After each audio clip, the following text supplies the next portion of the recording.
Hello mga ka-farmers! Welcome back to my channel! For today's video ay babahagi ko po sa inyo mga ka-farmers ang mga mahalagang tips kung kayo ay bumili ng biik. Napaka-interesting po ng topic natin ngayon mga ka-farmers dahil sigurado po itong mapapakinabangan ng ating mga ka-farmers na may balak bumili ng biik, whether pang inahin or pang fattening. Importante po mga ka-farmers na makapili tayo ng mga quality na biik dahil dito nakasalalay ang ating tagumpay sa pagbababuyan. Kami ngayon mga ka-farmers, 5 po yung inaalagaan namin dahil sa matatandaan nyo po, nagsisimulan naman tayo ulit dahil napasukan kami ng ASF mga ka-farmers. So meron tayong 3 biik ngayon na nabili natin last October 25 at meron ding 2 mga ka-farmers na medyo malalaki na, nabili ko sila last October 1 mga ka-farmers.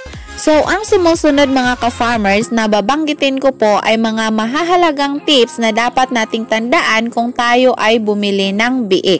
Una, dapat nyong piliin ang magandang breed ng biik mga ka-farmers. So, sa mga breed ng biik, meron po tayong Dorok, Landrace at Large White. Ito po yung breed mga ka-farmers na common dito sa Pilipinas pero actually meron pa pong mga iba't ibang breeds na magaganda rin like Pitrain, Hampshire at iba pa mga ka-farmers. Di na po ako familiar kung ano po yung mga ibang breed na andito sa atin ngayon.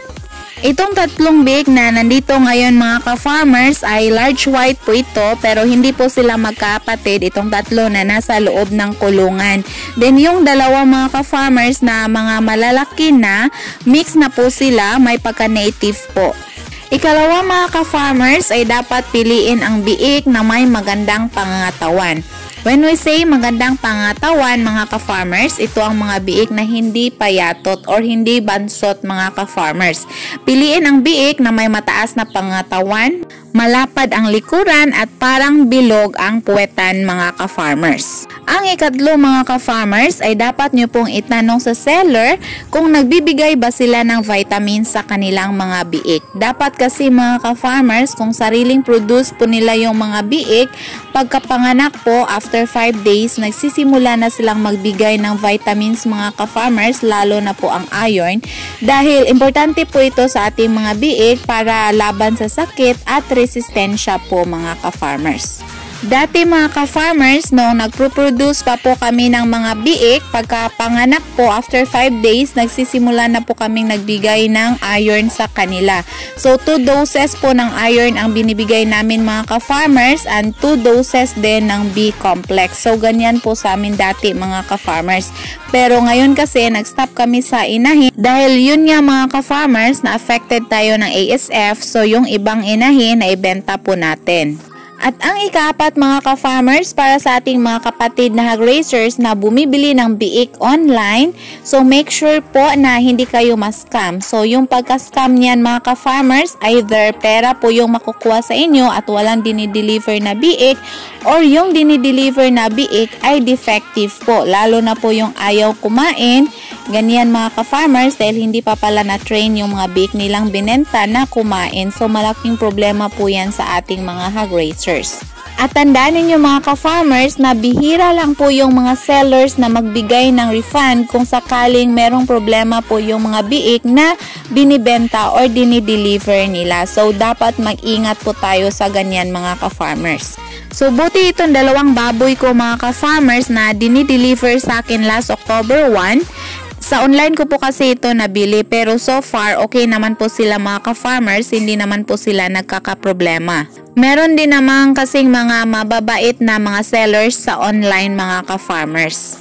Pero dapat nyo ding tandaan mga ka-farmers kung kayo po ay bumibili ng biik at kailangan pong ibiyahe, dapat po pagkarating ng biik sa inyo mga ka-farmers, hindi nyo po yan papakainin or papainumin agad. Lalo na po yung wag nyo pong paliguan muna mga ka-farmers dahil dito stress pa po yung ating mga biik, so may chance po na pag pinapakain natin, pinapainom or pinapaliguan natin, magtatai po yan. So hindi po yan defective upon delivery mga ka-farmers, nasa atin po ang nagiging problema niyan.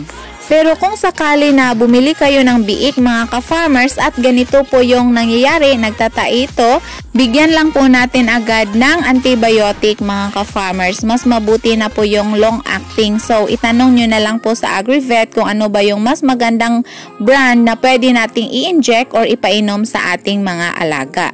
So, yun lamang po mga ka-farmers ang dapat ninyong tandaan. Sana po ay meron kayong natutunan sa video ito.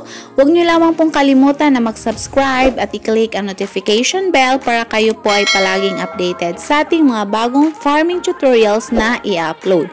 Huwag nyo din pong kalimutan na mag-like, comment at share para malaman din na iba nating mga ka-farmers.